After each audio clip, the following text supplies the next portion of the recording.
So the main goal of Dubsado is to build your business process, aka your workflow, in the system, and be able to use that process or use your workflow to confidently communicate with your clients and manage them effectively. If you could put a main goal into a summary, that's what we're designed for as a platform, is to get your business process in the system and then use that to communicate with your clients and manage what you're doing with them effectively. And so that's what I want to try to show you today, is how you can do that. So in order to get that into the system, there are two questions that we have to answer in order to accomplish that. Number one is, what is my workflow? And that's a question. We do one-on-one calls here at Dubsado, and I do one-on-one calls with people. And sometimes I get that question a lot, which is, what is my workflow? Where does it start? How should I think about workflows? So we're going to take probably the first 15 minutes or so and tackle that question. And then for the remainder of the time, we're going to answer question 2, which is even more common, which is, how do I build it? How do I build a workflow? So we're actually going to talk about that today. And this will give you a good idea to jump into once we're done with the webinar and start to get things set up. So the first question we're going to tackle, like I said, about the first 10 or 15 minutes is, what is my workflow? Okay.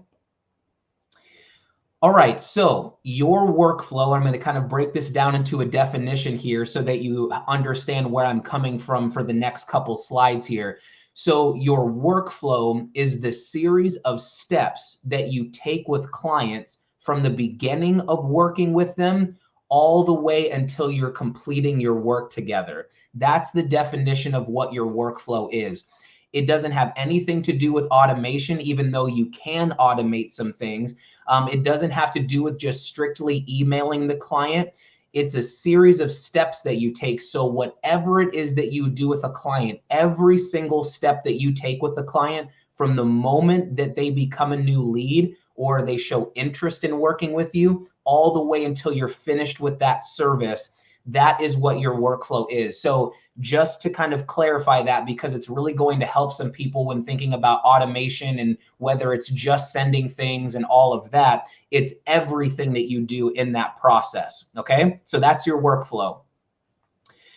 So to help you understand just a little bit better about what your workflow is going to be, it does help to understand how a typical sales funnel works with a business. And this works for pretty much every single business. It doesn't matter what industry you're in, it all kind of flows in this way. And this is going to help you develop your workflow and also understand where Dubsado fits into that mix.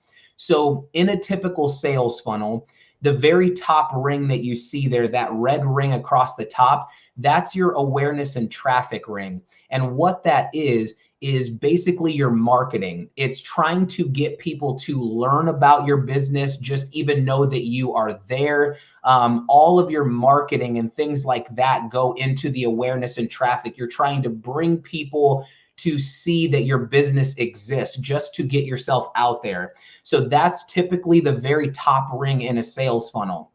The next ring down, the orange ring there, that's the interest level. So after you have a lot of people hear about your business, the next step is to get them interested in your business. So what are you going to do to get them where they say, hey, I want to know more about this? So there's the interest ring there. Then a step lower is the decision and action ring. And that's going to be where they make a choice. They decide to say, hey, I want to purchase your product. So they're interested. They say, hey, I want to learn more about that. And then it comes to the point where you say, okay, would you like to purchase my services or purchase my goods? That's the next ring down. The ring after that is the booked client ring. And that's going to be where they actually become a booked client. So you have them locked in, whether they signed a contract with you, whether they pay you money, a deposit, they become a booked client. And then the last ring is you actually provide that service, or you give them whatever product it is that they buy. Basically, every single business functions in this way. Some people might start at the decision place maybe, Maybe they don't really do much marketing. And so it's really just, hey, I know that this is a business. I'm going to go in there and just decide.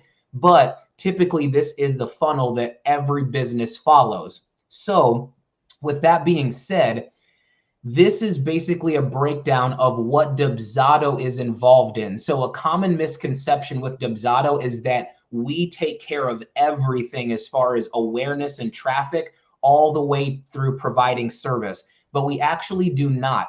The top ring there, where you're doing your sales, your marketing campaigns, your Facebook ad campaigns, all of those types of things should be done in another system, because Dubsado doesn't have the capability of doing email mass marketing like you can in MailChimp or Flowdesk, Constant Contact. If you're running, like I said, Facebook ads, that's going to be where you're basically throwing your net out there and seeing if you get any type of catch.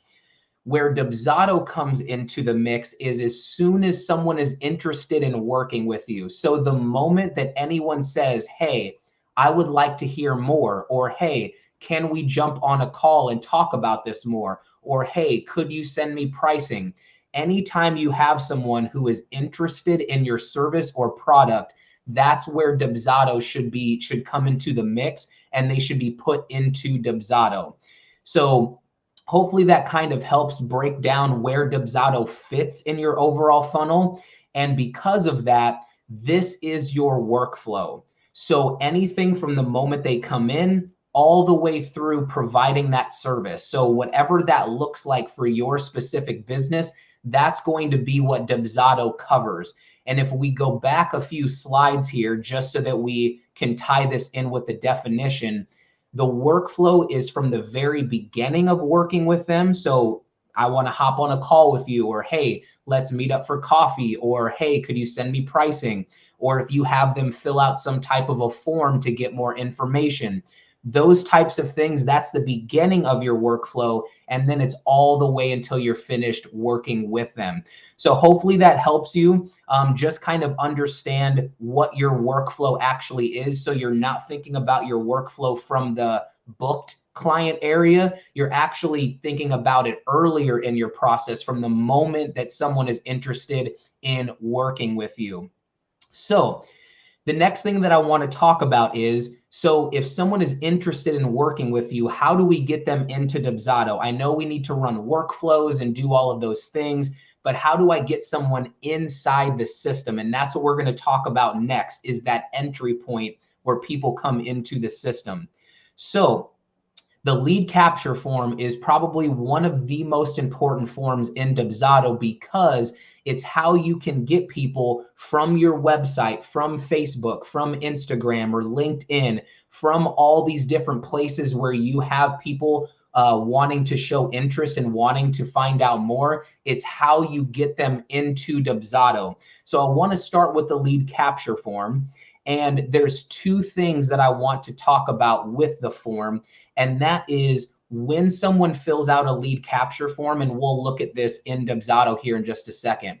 When someone fills out a lead capture form, they are automatically put into Dubsado and set up with a project. And I'm going to jump into projects here in just a second, just so you understand kind of the layout of Dubsado. The other thing that a lead capture form can do is it can start your workflow. So it's really doing two very important things. It's bringing them into Dubsado, and it's also getting your process started. It's going from interest, and now the workflow is going to start working and doing all the different steps that you need it to do. So let's take a look here first at the projects page, so that you get an understanding of what the lead capture form is really going to do. So this, to me here, this page that we're looking at, is the projects page in Dubsado. And to me, it's one of the most important pages in the system, because it's really where you're going to do all of your managing. And if you remember, one of the main goals of Dubsado is to be able to communicate with your clients and manage them effectively. And you're going to do that on the projects page here. So I'm not going to go through every detail of the projects page, because we're going to talk more about it towards the end of the webinar, but I do want to give you just a solid foundation of how this works here. So Number one is that when someone comes into Dubsado, so they are someone who's interested and they come into the platform, they are set up with a project. Now, the term project might be a little strange for some people. You might say, I don't really do projects. I'm more of a client-based business. How you can think about a project is it's like a client's folder. So if I'm working with someone and I want some place where I can keep their contracts, their invoices, documents that I've sent them, all of those different things, that all runs inside of a project. So you can really think about it just like a folder for the service you're working on. So when a client comes in, you'll see here on this page, I have all of these different projects here that are lined up. So that's the first thing to pay attention to. A client is set up with a project, and then you communicate with that client through the project. You send your emails through there, forms, your workflows run through there, your appointments are housed in that folder. So it's all just one area for that client. A question that we do get a lot, and I'll just cover it right here, is that a client can have multiple projects. So this is a really great example here.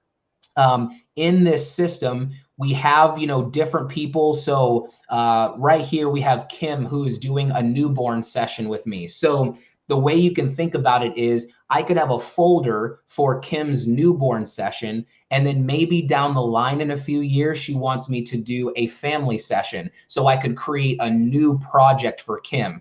So a client can have multiple projects. Basically, anytime you're doing a new service with them, you are able to create multiple projects underneath one client's name. But that's basically how clients and projects work. Now, up at the top up here, you'll see these two areas up here called leads and jobs. Right now, I'm in the jobs area, but if I click over on the leads area, these are all of my leads. So a quick breakdown of leads and jobs, we're going to get into more of it later. But with leads and jobs, basically what those are is a way that you can split who you're working with and kind of organize them into their right status. So here's what I mean by that. If we're thinking about a workflow and it's from the moment that they're interested in working with you, they're considered a lead project. So all the people right here that you see, these are all people who, which we'll get to in a second, filled out maybe a form that's on my website, and now they're coming into Dubsado. The people who are in the jobs area over here, these are all projects that have transitioned from being lead projects and now they're job projects. That means they've signed a contract with me, they've made a payment, they're now booked. I would consider them a booked client. So like I said, we'll get into this a lot more once we get into workflow talk towards the end. But just to give you a quick breakdown, clients set up with projects, they can either be considered lead projects. So you have folders in your leads area. So these should all be people who have not booked with me. And then over here, these are all people who have booked with me. So they've signed a contract or maybe paid a deposit or paid in full, however you function as a business. But it is important to keep those two things separate so you can know who you're working with and keep everything organized. Okay. So now let's move to the lead capture form that we were just talking about.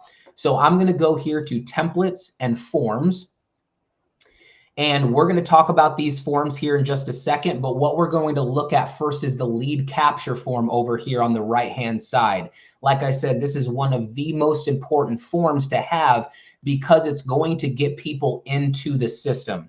So a lead capture form is the form that you would typically have on your contact page on your website where someone can put in the information that you need in order to get them hooked, to get them in the system. So you're asking contact details, first name, last name, email, how did you hear about me, what service are you interested in, those types of things.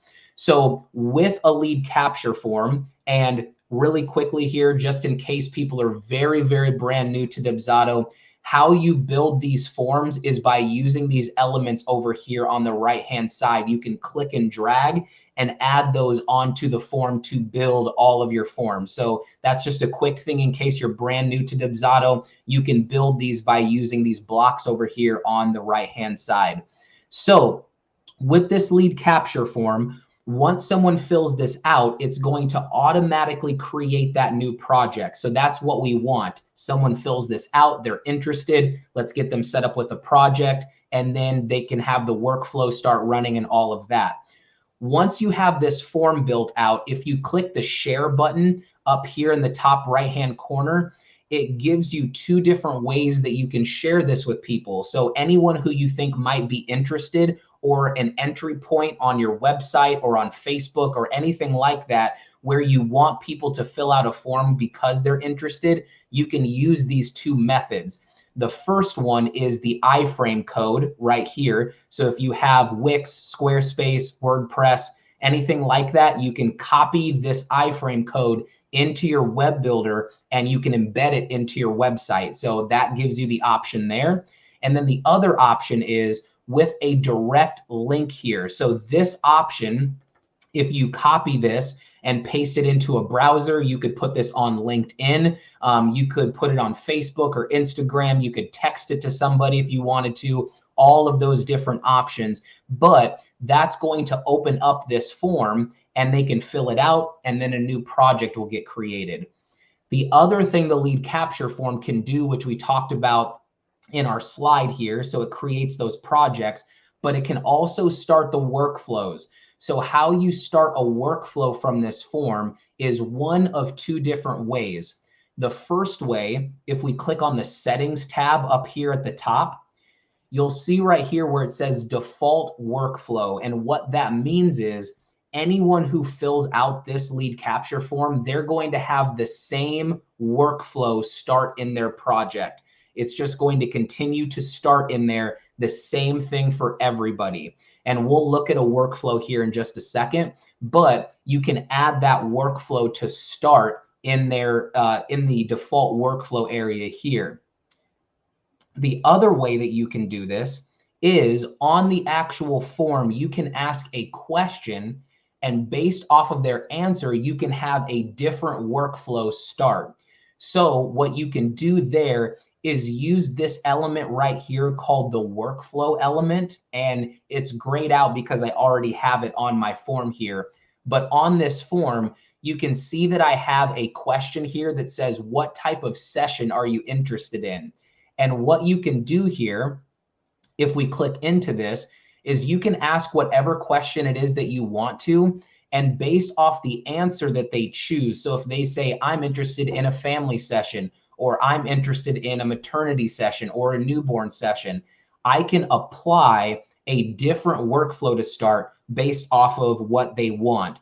So another great example of this would be, let's say you're a coach and you have one-on-one coaching or group coaching. You could even do it if you're in the design realm. You could have it set up where it is, are you interested in web design? Are you interested in just maybe logo design or graphic design? You could do it that way. Another great one is if you're in kind of the event planning space, you could say, is this a corporate event? Is this a personal event? Is it a birthday? You can have all of those different options. And so what that's going to allow you to do, you'll start to see this as we go through the webinar, is that you can have different emails, forms, tasks. All of these different things can be different for family session than it would be for maternity session. So if I had different pricing, different packages for maternity session people than I do newborns, then I can divide that out. So whatever one they pick, I know they're going to be on the right track. But we'll get into that here in just a second. I don't want to get too far ahead of myself. But with the lead capture, those are the two main functionalities: getting them into Dubsado and also starting that workflow inside their project. So let's look at an example workflow here, because it is important to at least see what it looks like so you have an idea. And I want to point out a few things for you to take into consideration as we move through. So let's go to Dubsado here. And I'm going to go down to templates and then workflow here. And what we're going to look at here is just a quick sample. So I'm going to open this up. Again, we're not going to dive into building workflows just yet. That's going to come later. I just want you to notice a few things here. Inside of a workflow, you'll see that these are just actions, one followed by another. So this says send an email. I have an inquiry response email that I'm sending out. This is a task that I need to get done. This is a scheduler that I'm sending out to the client. This is a proposal, contract, and invoice that I'm sending out to the client. It's literally just a list of steps that you're going to build into the system. And with that lead capture, once, let's say this was attached to that lead capture form, once someone fills that out, these 4 steps would then get loaded into that project and start running based off of how I have it set up. We'll get into all the setup here a little bit later. So a couple things that I want you to pay attention to here. There's some important insights into what makes up the workflow. Number one, and we kind of talked about this already, is the workflow is a list of steps. That's the most important thing to understand, is that it is a list of steps that you have, which is your business process. The other thing is that a workflow is a fairly repeatable process. So the reason I say fairly repeatable is because you do have the ability in the workflow to add in customization per client. You have a way to swap things if you need to. You have a way to edit things or remove things. So fairly repeatable means that you generally follow the same process. So for example, if I get a new client, I send out an email, and then I want to review their form to make sure they're a good fit. And then I send out my scheduler to them to jump on a call. And then I might send out my pricing. So I have a general process that I follow. If you're brand new to business and you don't have a way that you do things, then it might take you a little bit longer to get your workflow set up, because it should be a process that you generally follow with your clients. Again, you'll be able to customize things and all of that, but it should be fairly repeatable. The third thing is that a workflow sends content that you have in Dubsado to a client. It sends that content to them. So if you look at my workflow here, excuse me, I have an email here that I'm sending out. I have a scheduler that I'm sending out. I have a proposal, and there's a contract and invoice with that. I have all of that sending out to the client. So another thing with this, just to take into consideration, is that it's sending content to the client. That's something that the workflow can do, is email that content to a client. And then the fourth thing, and this is very important, is that a workflow does not need to be 100% automated. That is very important to know, because with this, there's a lot of people who might need to do some manual things. There's some tasks they need to get done. You can have it set up, if we look at the workflow here, where you can have approve buttons added on things, which means that you can have it hold until you're ready for it to go out. You can create tasks for yourself. So the main reason that I was saying that a workflow is a list of steps and not saying automated steps or anything like that is because it doesn't have to be 100% automated. It should flow how you operate your business. If you need to do more of a quote for a client where it changes per client, then you can have that in the system. So it doesn't have to be 100% automated. So now the question that a lot of people have is, how do I actually build my workflow? So we're going to spend the rest of the time breaking down what I have as 7 different steps in order to build your workflow. And I would say actually I wouldn't say that. I'd say maybe 4 of them are mandatory, 2 or maybe 3. Some of them are optional, but I'm going to show you all of those steps here. So the 7-step process, and if you take away anything from the webinar today, these 7 steps, if you follow these, I'm telling you, it will make your workflow building so much simpler. So if you need to screenshot this, or if this is the only slide that you look at from this outline, this is the most important thing. You're going to write out your process. I'm going to break all these down here. You're going to write out your process, build your content, test that content, build your workflows, add statuses and tags. We'll talk about that. Test your workflows, and then you can go live. So let's go through these 7 steps here. And then once we're done with these, then I'll open it up for questions. So number 1, write out your process. writing out your process is so important in Dubsado because if you're going to build something, you need to know what it is that you're going to build. And I have it written here that it's important to have a blueprint of what you're trying to build. So because a workflow, and I'll jump back over there, is a list of steps, and that's literally what it is, the more detailed you can write out what you want to have happen, the better. Because now when you're building the workflow, you're not just building things randomly. You're looking at the process that you already have written and mapped out, and you're following that process. So it gives you that blueprint, and getting it mapped out will keep you organized. Like I said, you're not going to be building things randomly or setting things up and not really knowing what it is you're building. You have a list of what it is that you're trying to do. The other thing it's going to do, which is kind of tying into number 2 for the steps, is it's giving you a comprehensive list of what it is that you need to build in the system. So when you're writing out your process, you literally can do it any way that works best for you. If you want to use sticky notes and put sticky notes up on your wall, you can do that.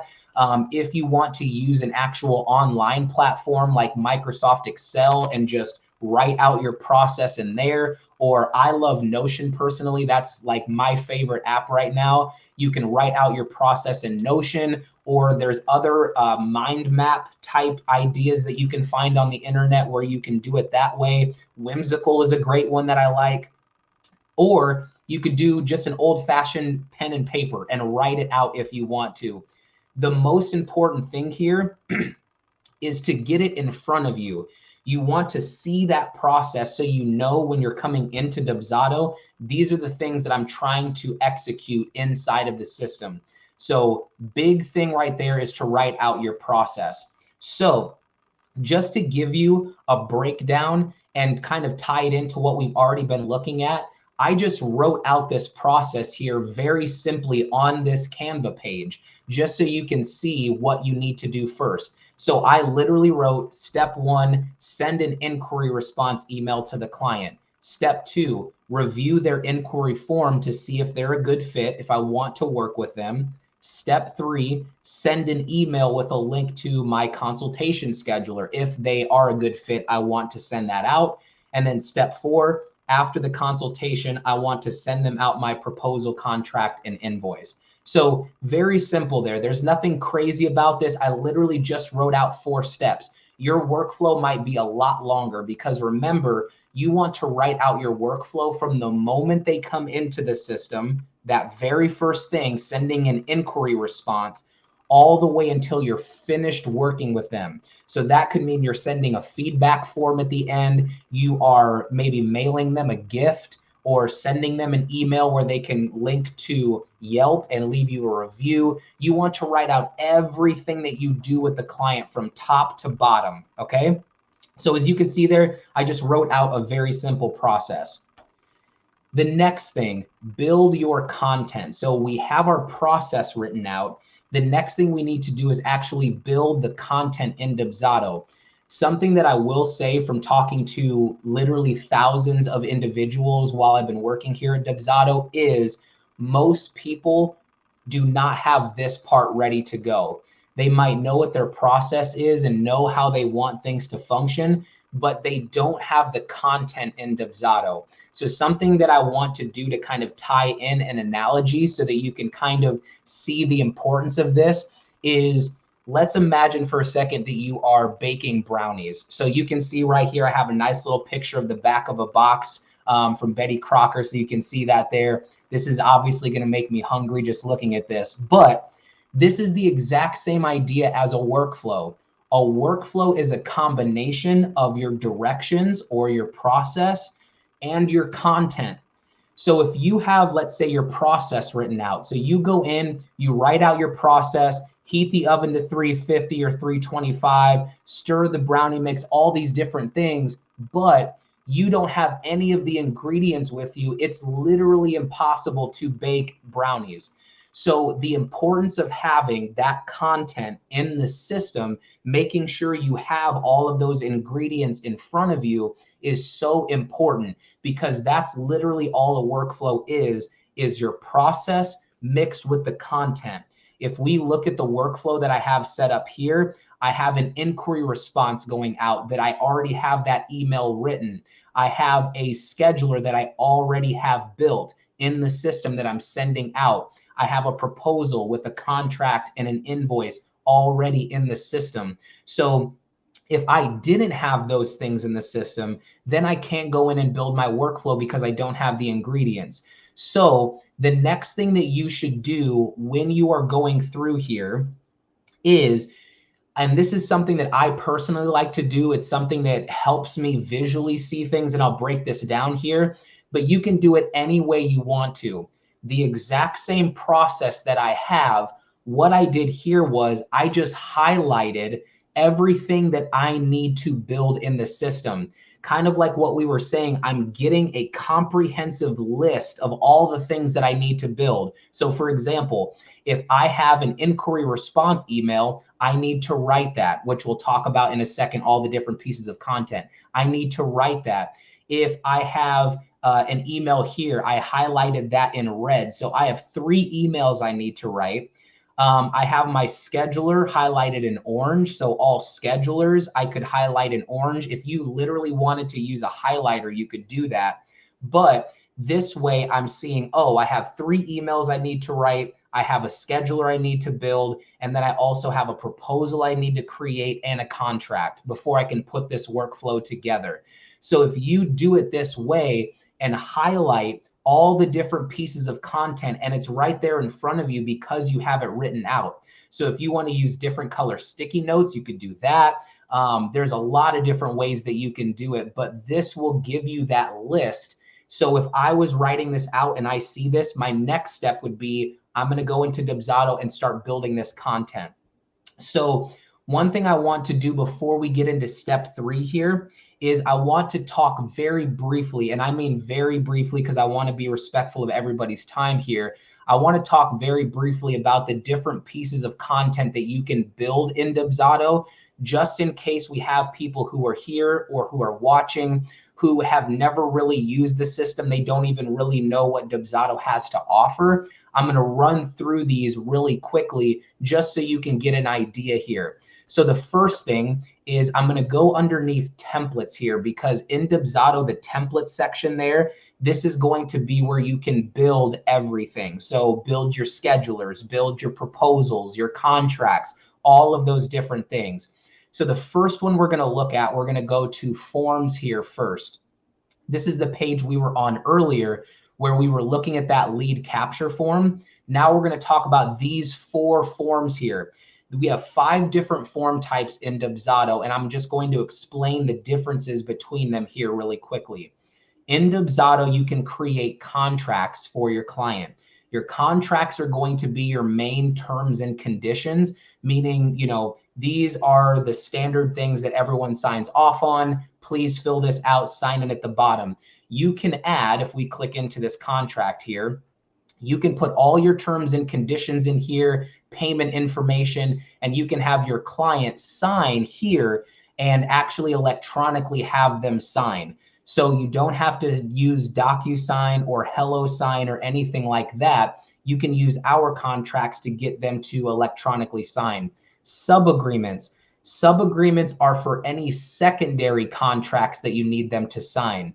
Inside of projects, you can only have one main kind of general terms and conditions contract per project. If you need them to sign anything else like an NDA or a photo release form or any type of waivers or proofs that you want them to submit, all of that can be created as sub-agreements. You can still have them sign off on things, but you can put as many of these into a project as you want to, or into a folder as you want to. So sub-agreements and contracts are very similar, but sub-agreements are for more secondary or minor contracts you need them to sign. And then you can put as many of those into a project as you want to. Whereas with contracts, you can just have one main contract with a client in a project.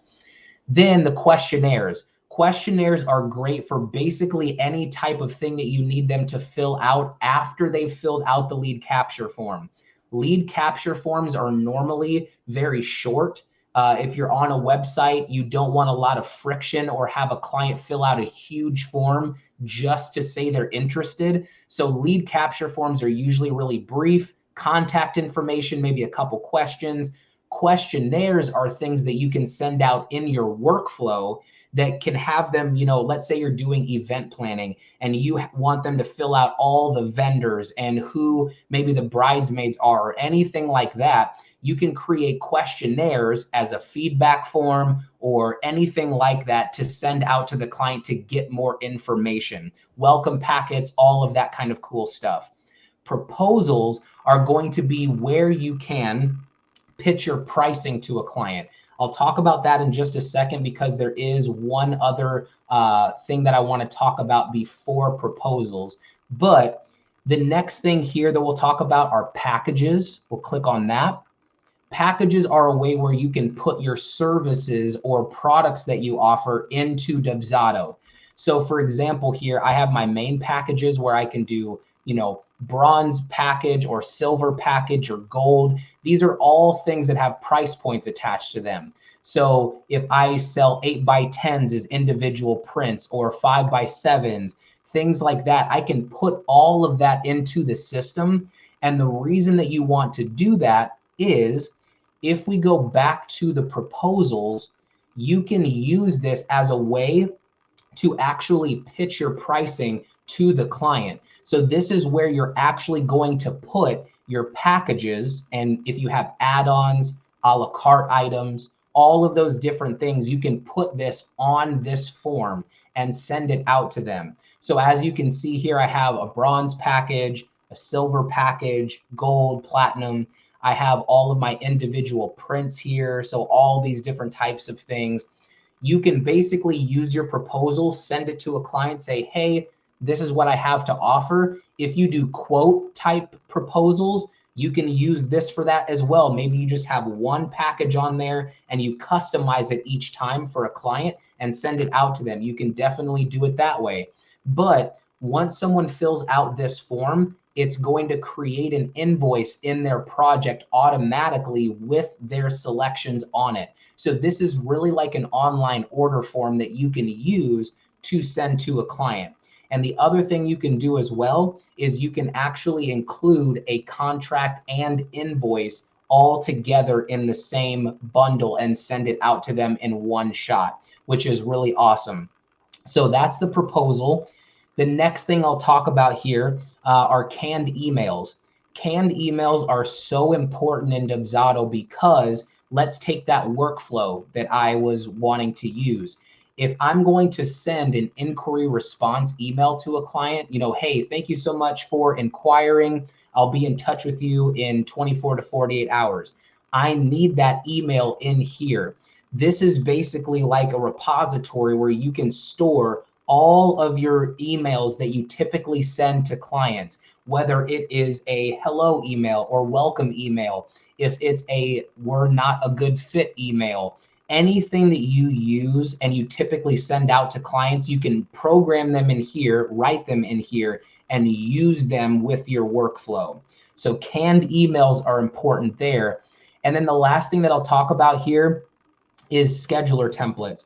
Scheduling in Dubsado is very similar to things like Calendly or Acuity, where you can put in your different appointment types or event types, and you can have Dubsado watch your availability, and you can send that out to a client to say, hey, these are the times when I'm available. So this is also a great way, and you can see in the workflow that I have where I'm sending out a scheduler to the client, I have my 30-minute consultation scheduler built into the system here, where you can set your hours of availability, all that kind of cool stuff.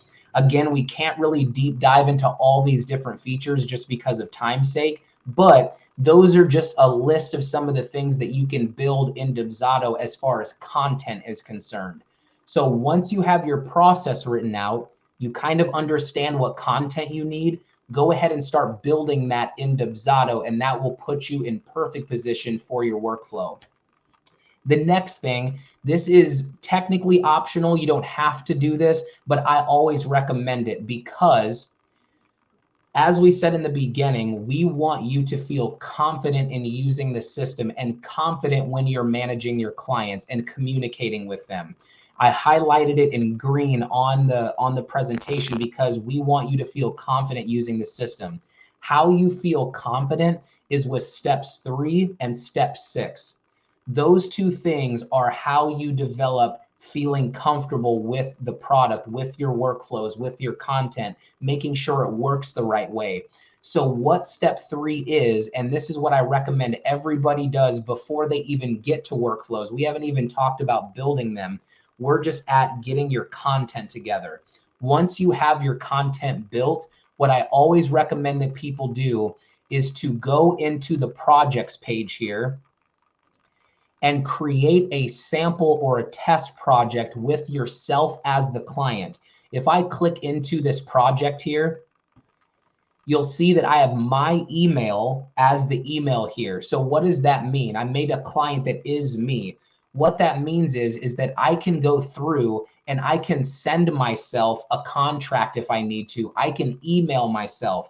I can send myself the scheduler to make sure that it works okay. Testing your content is so important because if you act as the client, then you get to see what the client experience is like. And then you can see, oh, that's not working the way that I thought it was going to work. Let me go back in and fix this. I know a lot of people kind of are hesitant to testing, but let me tell you, if you test your content, it will make you feel so much more comfortable in working with your clients because you've already gone through the process with the client. You already know how the contracts work, how the schedulers work. You've seen it. So that's something for step 3 that I always recommend doing. Set yourself up as a test client, send yourself things and practice on yourself so that you get comfortable and confident with the system. Step 4, build your workflows. So now we're getting into actually building the workflow. So I have my process written out, built all my content, I've tested it, it works, I know it works. Let's get into it here. So building your workflows, a workflow step, which we're going to look at here in a second. A workflow step is a combination of 3 things: action, choosing what it is that you want to do; a trigger, choosing when you want it to happen. That's kind of what makes the workflow. You're choosing when you want this to go out. And the third thing is content, choosing which piece of content you want to go out. So a great way to memorize it is what, when, and which. That's all you need when it comes to building a workflow step, and I'm going to show you that here. So if we go into a workflow, I'm going to go back to that same workflow we've been looking at, this sample workflow here. So what I'll do here, I'm actually going to build this inquiry response back into the workflow. So let me remove this so I can show you step by step how to do this. When I click add action here, this little bottom area here, the first thing it's going to ask me is, what is it that you want to do? When I click this drop down, it's going to show me all the different things that a workflow step can do. This list can look very intimidating unless you have your process written out. If you don't have your process written out, if you don't have content built and you come to workflows first, this is going to be very intimidating because you don't have a plan on what you're building and you don't even have content prepared. So that's why we usually recommend doing those things first, because now if the thing that I want to do first is to send an inquiry response email to the client, I look at my list, I say, okay, I want to send an email to the client. So now I can go here and choose send email as my action. So I've picked what I want to do. Now the next thing that I'm going to do is decide the trigger, when I want this to happen. In here, this is going to give you a way that you can kind of put together a formula for when this is going to happen. When do you want to send this email? So you can use these 3 boxes here to kind of play around with the time frame on when you want this to go out. So 2 hours, or I could say 0 hours or days, which means immediately. So we'll just leave it there, just immediately. And then what you're going to do is you're going to choose the trigger that you want to use to send this email. So I have it set up where it's send email 0 days, which means immediately, based off of some of these here. So I'm putting together a formula here. When do I want this to go out to the client?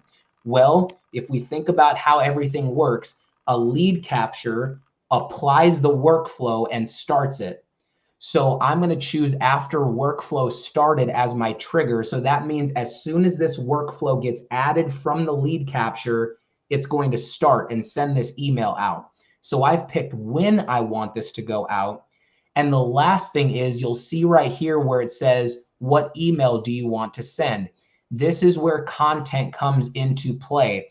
If I don't have that email written, I can't do anything here. I could type an email in here if I wanted to, but I definitely don't recommend that because by writing the email here, it doesn't save in your canned email. So if you delete this action or if you change it at all, it's going to go away and you don't have it saved anywhere. So I always recommend, again, build the content first, then you can come into the workflow here. You can click this drop down. Here's all of your canned emails, and I'll just select this one here. Thank you so much for your interest in working together. I'm excited to learn more about your project. This is just one of the sample ones that comes in Dubsado. We'll just use this one here and click apply.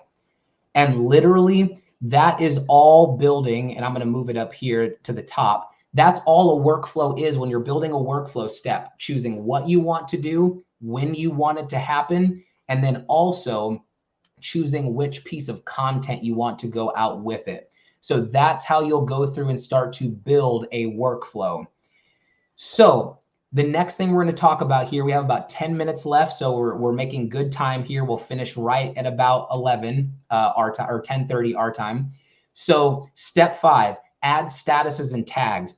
Now what I want to do is I want to go back to the projects page to bring this whole thing full circle. So earlier I was talking about how we would explain a little bit more about this page so that you can actually see what's going on with the client. Some of you probably have had questions about what are all these up here, these different statuses that you have, all these different dots that are on the side here. We're going to talk about those because this is going to allow you to organize your projects so that when you come into this page, whether you do it, every other day, every week, every day, whatever it is, you can come in here and you know exactly what's going on with all of your clients at one time. It's all organized in here.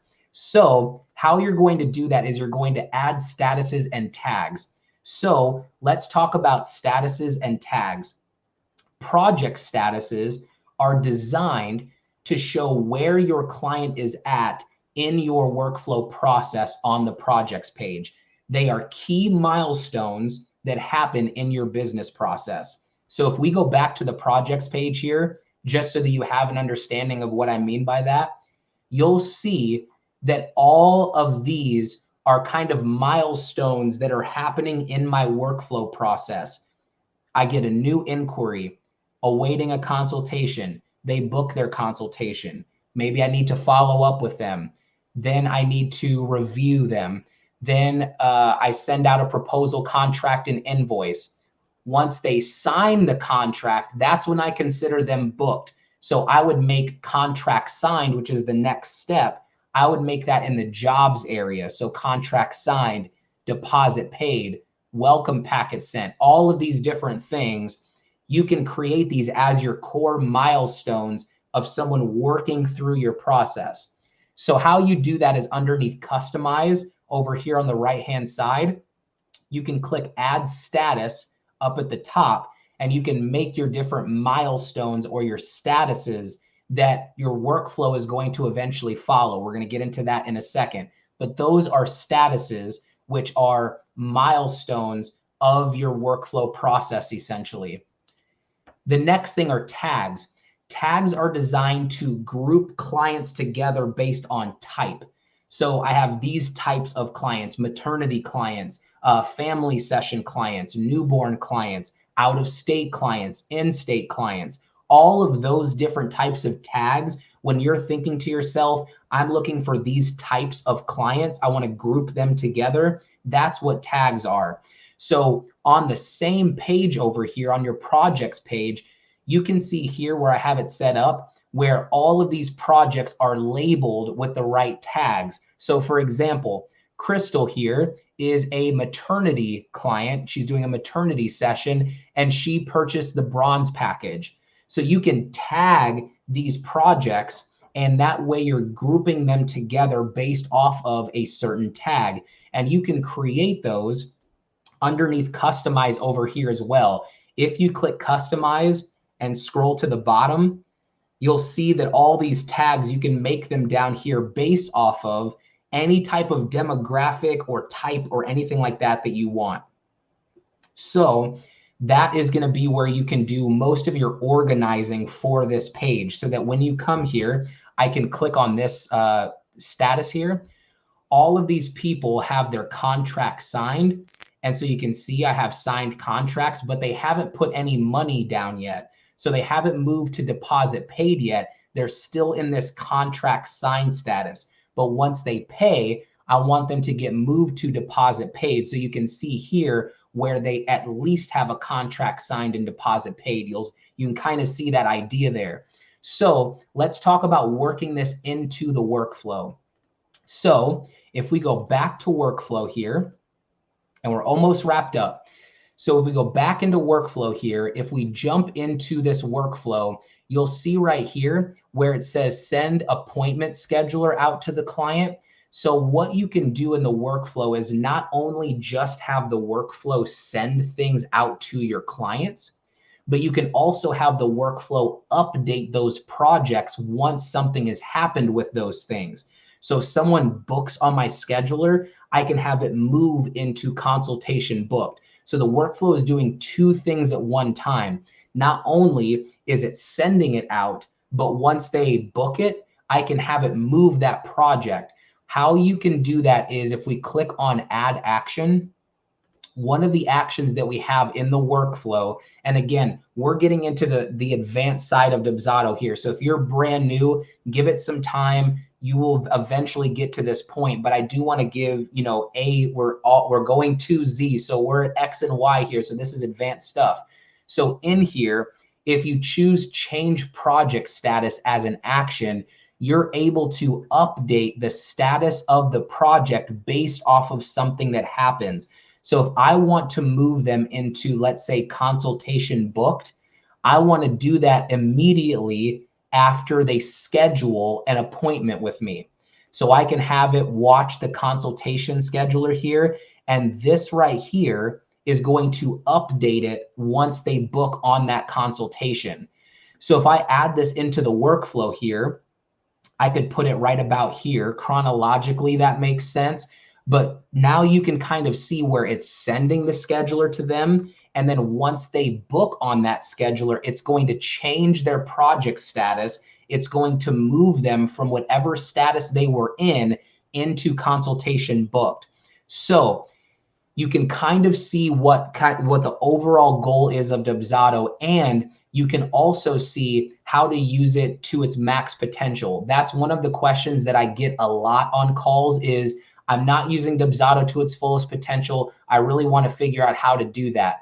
If you can have your workflows running from top to bottom, and at the same time, you have them moving through these statuses so that when you come to this page, you know exactly where they're at in the process, that means that you're using Dubsado to its fullest potential. If you can get those two things to kind of work in sync with each other, one's going top down, the other one's going left, right across your screen, that is what you're going for in Dubsado. So you can add those statuses and tags into your workflow if you would like to. Test your workflows. It is very tempting that once you get your workflows built to just automatically go to step 7 because you feel like, oh, my product is finished. Imagine if you have a pan of brownies and you've never built them. You've never baked them before. This is the first time that you made brownies. Obviously, you want to test out the brownies. So you have to cut yourself maybe a corner piece and you have to test out those brownies. This is not as luxurious as testing brownies just by eating them, but with your workflows, you want to test them. So what you can do is you can actually go into your project. So I'll go to that same project that I have. I have my test project here. I can click on the workflows tab right here because this is where workflows run in a project. And I can click this drop down and I can choose any one of my workflows. So here's that sample workflow. I can click apply and test out my workflow on myself. So I don't have to worry about it going to a person ill-advised. I can make sure the triggers work when I think they're going to work. This is something that it's tough to do because you have a tendency to want to go straight to just going live. But this step here will make sure that the client experience runs exactly how you see it in your mind. Because remember, the client doesn't know that you have a workflow running. So if something sends ill-advised or doesn't work, they're not thinking, oh, well, their workflows are just messed up. No, they're thinking this business owner is sending me out all this weird stuff. I don't want to work with them. So by testing your workflow, you feel confident in it, and then you can go live with it. So hopefully that makes sense. You can just go ahead and put it in here. I'll just click apply because this is going to send an email to me now. But I added this into the project, and now it's going to send me that inquiry response email right now. So that's basically what you can do to test out your workflows and just make sure that they're running how they should be. Okay. So the last thing, go live. We're right at time here, and then I'll answer questions. So going live, what are you going to do to go live? What you'll do is you'll go to the forms area here. We're going to kind of bring this thing full circle. You're going to go to your lead capture form here, and you're going to apply the workflows that you built to the form. So if I go here and I click on this question here, and I have my family session, maternity session, newborn, what I can do is apply my right workflow. So I have an inquiry workflow for family session. I have an inquiry one for maternity, and then I have a newborn one for newborns. So I already have these pre-built, obviously, so it's not going to be quite that simple. But once you're done with them, now you can see that if I have this on my website or on Facebook or LinkedIn, and someone fills this out and they click family session, I know in the background, I have all of my process built. My content works just fine. I've tested my workflows. I feel confident. And that way, if you're on a photo shoot session or you're busy designing something or you're at an event or whatever the case may be, you could have 20 people come in here and fill out your form, and you know you're covered because behind the scenes, you've put in the work from steps 1 through 6. And now that you're on step 7, you can allow those leads to come in and feel comfortable and confident that it's working the way you think it's going to. So that is how to set up Dubsado from A to Z. I know it was a lot of material just in 1 hour, but the biggest takeaway is know your process from inquiry, the moment they come in, all the way until the end. Write it out, build that content in Dubsado, test it, then build your workflows, test everything out there with your workflows, then you can go live.